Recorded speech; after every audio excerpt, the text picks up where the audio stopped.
জীবনে যদি খুব খারাপ সময় আসে, তাহলে নিজের দুঃখ কষ্টগুলোকে এমন ভাবে নিজের মাঝে আড়াল করে রেখো যেন তোমার পাশে গা ঘেঁষে বসে থাকা মানুষটিও বুঝতে না পারে ভিতর থেকে তুমি কতটা ভেঙে গিয়েছো। কখনো যেন সে বুঝতেই না পারে তোমার ভীষণ মন খারাপ, তাহলে সে তোমার মন আরো খারাপ করে দিবে। সে যেন বুঝতে না পারে কোন এক অনাকাঙ্ক্ষিত ঝড়ে ঝরে গিয়েছে তোমার জীবন বৃক্ষের সবুজ একটি পাতা।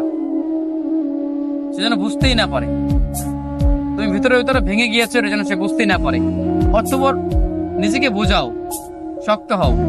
এই সামান্য ঝড়ে ঝরে যেতে নেই, সামান্য আঘাতে ভেঙে পড়তে নেই। মানুষ বড়ই নির্দয়, বড়ই নিষ্ঠুর। ভেঙে যাওয়া মানুষটাকে সে আরো বেশি করে ভেঙে দেয়। তুমি যদি মন খারাপ করে কাউকে কথাগুলো বলো, তবে সে তোমাকে আরো ভীষণ করে ভেঙে দিবে। যদি খুব বেশি কষ্ট হয়, তবে একা একা কান্না করো। দরজা বন্ধ করে একা রুমে নিজের কান্নাগুলো নিজের সাথে শেয়ার করো, নিজের দুঃখ কষ্টগুলো নিজের সাথে শেয়ার করো। তবুও কোনো মানুষের কাছে না যাও, কোনো মানুষকে তবুও না বলো যে তোমার ভিতরে ভিতরে কেমন কষ্ট হচ্ছে, কি সেই অনুভূতি, সেগুলো তুমি মানুষের সাথে শেয়ার না করো।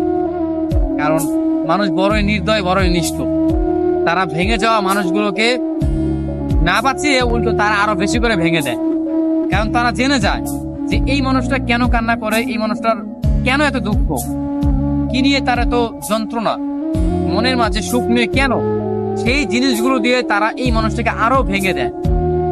অতএব তুমি দেখবে একটা জীবনে একটা পর্যায়ে তুমি দেখবে যে জীবনে যতগুলো মানুষের সাথে তুমি তোমার দুঃখের কথাগুলো কিংবা লাইফে গড়ে যাওয়া ঘটনাগুলো শেয়ার করেছো, সেগুলো একদমই ভুল ছিল।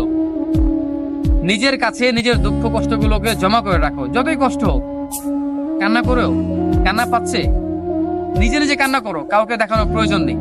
নিজের দুঃখ কষ্টগুলো কোনো মানুষকে দেখানোর প্রয়োজন নেই। যত দেখাবে তুমি দিন ছেলে, তুমি ততই কষ্ট ফেরত পাবে তাদের কাছ থেকে। তারা বুঝে যাবে তোমাকে কষ্ট দেওয়ার মাধ্যমটা কি। অতএব নিজের দুঃখ কষ্টগুলো নিজের মাঝে রাখো। এত সহজেই ভেঙে পড়লে চলবে না। মানুষ হেরে যায়, কিন্তু হারতে হারতে তবুও জিতে যায়। অতএব এত সহজেই হেরে যাওয়া উচিত নয়।